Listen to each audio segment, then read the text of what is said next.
دیکھو جو علامات ساعت ہیں نا، قیامت کی علامتیں ہیں، ان کے بارے میں جتنی بات ہمیں حدیث سے ملتی ہے ہم اتنی پیش گوئی کر سکتے ہیں، اس سے زیادہ احادیث کو جوڑ کر ایک نئی کتاب نہیں لکھ سکتے ہم. سمجھ رہے ہو؟ آج کل یہ بڑا مسئلہ چل رہا ہے مارکیٹ میں کہ یوٹیوب پہ کچھ اسکالرز آ رہے ہیں یا کچھ لوگوں نے نا پوری احادیث کو جوڑ کے نا ایک پورا پیش گوئیاں کی ہوئی ہیں کہ اتنے سال میں صدام حسین دریافت ہوگا، پھر اس کے بعد یہ ہوگا، پھر اس کے بعد یہ ہوگا، پھر یہاں سے آپ ٹرن ماریں گے، پھر یہ ہو جائیں گے، پھر 300، پھر 2000 فلانے میں یہ ہوگا، تو پھر 6 میں یہ ہوگا. وہ جب نہیں ہوتا تو لوگ قرآن و سنت سے بدگمان ہوتے ہیں کہ دیکھو حدیثوں میں تو تھا لیکن ہوا کچھ بھی نہیں. ہر مجدون کے نام سے کتاب آئی تھی صدام حسین پہ، انہوں نے سب کچھ امام مہدی والی سے متعلق جتنی حدیث ہیں وہ سب فٹ کر کے، تو میں نے وہ کتاب پڑھی نہیں تھی. میں نے کہا یار یہ جو چیزیں نبی سے منسوس ہیں نا وہ تو ہم نے پڑھی ہوئی حدیث میں، یہ تو انہوں نے جوڑا ہے اپنے انداز سے جوڑا ہے. تو مجھے بہت لوگوں نے کہا یہ پڑھو، میں نے نہیں پڑھی. میں نے کہا میرا دل ہی نہیں آتا اس کے اوپر، پڑھ کے دماغ خراب ہوگا اور کچھ بھی نہیں ہوگا. تو جب صدام حسین کو پھانسی پہ لٹکا دیا نا تو وہ کتاب ہی غلط ثابت ہو گئی، کیونکہ اس میں یہ نہیں تھا کہ پھانسی پہ لٹکے گا، اس میں کچھ اور تھا کہ آگے جا کے بہت کچھ علاقے فتح کرنے اس میں. تو اس لیے یہ کام چھوڑ دینا چاہیے. جو چیز جتنی مبہم حدیث میں رکھی ہے اس میں کوئی حکمت ہے تو اس کو مبہم طور پر ہی بیان کرنا چاہیے. تو جو ہے جیسے یاجوج ماجوج کا ہے، بس اس کو اجمالی طور پر ہمارا عقیدہ ہے کہ یاجوج ماجوج دنیا میں کہیں ہیں اور ایک نہ ایک دن نکلیں گے، حضرت عیسیٰ علیہ السلام ان کو قتل کریں گے. تو کیا ہے کہاں ہیں ہمیں معلوم نہیں. حضرت عیسیٰ ابن مریم نازل ہوں گے، ان کے بارے میں اتنی تفصیل سے ہمیں بتا دی گئی ہے. دمشق میں آئیں گے، ٹھیک ہے نا، مسجد کے مینار پہ اتریں گے، یہ بات ہمیں بتا دی گئی ہے. انہی کے دور میں امام مہدی بھی ہوں گے، امام مہدی ان کو نماز کے لیے آگے کریں گے مگر وہ نماز کے لیے آگے نہیں بڑھیں گے. بس کس سن میں آئیں گے اس کا قرآن و سنت میں کوئی تذکرہ نہیں. آئیں گے دمشق میں، صحیح ہے نا؟ نہیں میں نے کبھی نہیں کہا 2025 میں. تو وہ یہ سب چیزیں اپنی جگہ ہیں. باقی ہم نے جو فیصلے کرنے علامات ساعت کو دیکھ کے نہیں کرنے، ہم نے موجودہ حالات کو دیکھ کر جو گراؤنڈ ریئلٹی ہمیں جس سمت میں چلنے کا حکم دے رہی ہے ہم نے اس کے حساب سے فیصلے کرنے. سمجھتے ہو کہ نہیں سمجھتے؟ مثال کے طور پر ہوتا ہے یہ کوئی بھی آدمی خروج کرنا شروع کر دیتا ہے اسٹیٹ کے خلاف، یا کہیں بھی کسی ملک میں دھماکے شروع کر دیتا ہے اور کہتا ہے اصل میں خراسان سے ایک لشکر نکلنے والا ہے، حدیث میں آتا ہے، تو میں اس لشکر کے لیے لشکر تیار کر رہا ہوں چھوٹا، تاکہ وہ بڑے لشکر میں ضم ہو جائے. یہ چل رہا ہے مارکیٹ میں.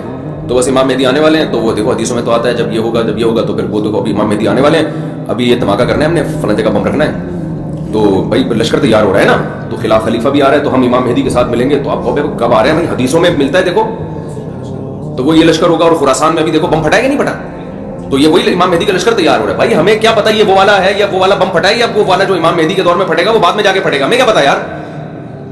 تو وہ جب اللہ نے جو کام کرنا ہے وہ اللہ کو کرنے دو، آپ اپنے حساب سے دیکھ کے چلو گے. سمجھتے ہو؟ تو لوگوں کی صلاحیتوں کو بہت ضائع کیا جاتا ہے.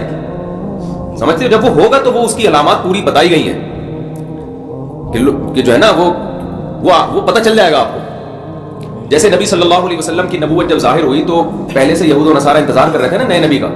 تو جب ایک پیغمبر ظاہر ہوئے اور آگے حضرت ابو ذر کا ایمان کا واقعہ آ رہا ہے، کیسے انہوں نے تلاش کیا نبی صلی اللہ علیہ وسلم کو اور علامات دیکھ کر کیسے اندازہ لگایا انہوں نے. تو وہ اللہ تعالیٰ پھر ایسے نہیں رکھتے کہ 2-4 آدمیوں پر، وہ پھر اللہ اس کو منوا کے چھوڑتے ہیں. جب کوئی کسی شخصیت کو اللہ اوپر لانا چاہتے ہیں تو پھر نبی صلی اللہ علیہ وسلم نے جب دعویٰ کیا تو آپ کی دعوت پھیلی، آپ کے معجزے ظاہر ہوئے ہیں، پھر لوگ جوک در جوک ایمان لانا شروع ہوئے. تو حضرت مہدی کا بھی ایسا ہی ہوگا کہ ایسا نہیں ہوگا کہ وہ جناب جب ظاہر ہوں گے تو بس 4 آدمیوں کو پتا ہوگا. جب وہ ظاہر ہوں گے تو اللہ نے ان کے ساتھ اتنے ان کے برحق ہونے کے دلائل رکھے ہوں گے کہ آپ کو کتابوں میں کی ضرورت نہیں رہے گی.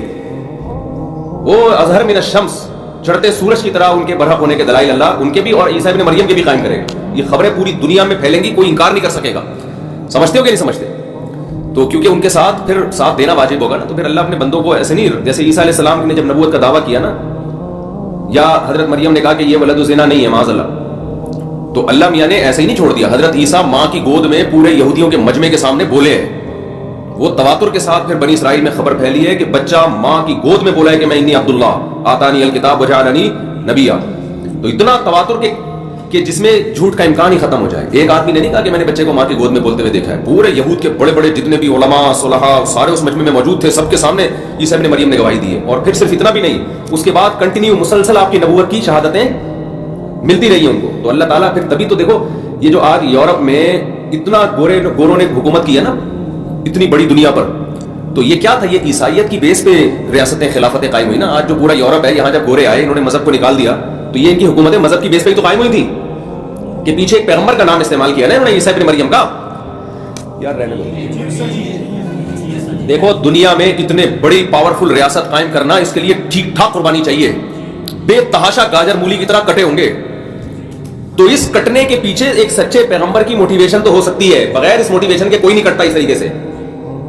تو یہ عیسیٰ ابن مریم کا نام تھا جس کی بیس پر عیسائیت نے دنیا میں راج کیا ہے، ورنہ یہ نہ بنتا یہ آج پورا لندن اور یہ فرانس اور یہ جتنے بھی یورپ کے کنٹریز ہیں، اور اس کے لیے تو ہماری ریاستیں بھی انہی کے ہاتھ میں تھی نا، اتنے پھیلے دنیا میں، ماضی کی بات کر رہا ہوں. تو یہ سارا اس کے پیچھے یہ موٹیویشن اتنی بڑی انسانیت کو مل کیسے گئی؟ تو وہ اخبار متواترہ سے ملتی ہے، اخبار احاد سے نہیں ملتی. یعنی لاکھوں لوگ بیان کر رہے ہوتے ہیں، ہم نے اپنی آنکھوں سے دیکھا ہے حضرت عیسیٰ کی تعلیمات بھی اور ان کی سیرت بھی. اس کے بعد جا کے لوگ، جیسے نبی صلی اللہ علیہ وسلم کا تھا، تو اس کے بعد جب اسلام آیا تو پھر وہ کتنی بڑی بڑی ریاستوں سے تھوڑے تھوڑے مسلمانوں کی جنگیں ہوئی ہیں، تو وہ کیوں فتح ہوئی؟ ان کے پیچھے رسول اللہ صلی اللہ علیہ وسلم کی شخصیت تھی، تو لوگ ان پر ایمان لے کر آئے. تو یہ ایمان اتنا پاورفل تھا کہ یہ دو چار خبروں والا ایمان نہیں تھا.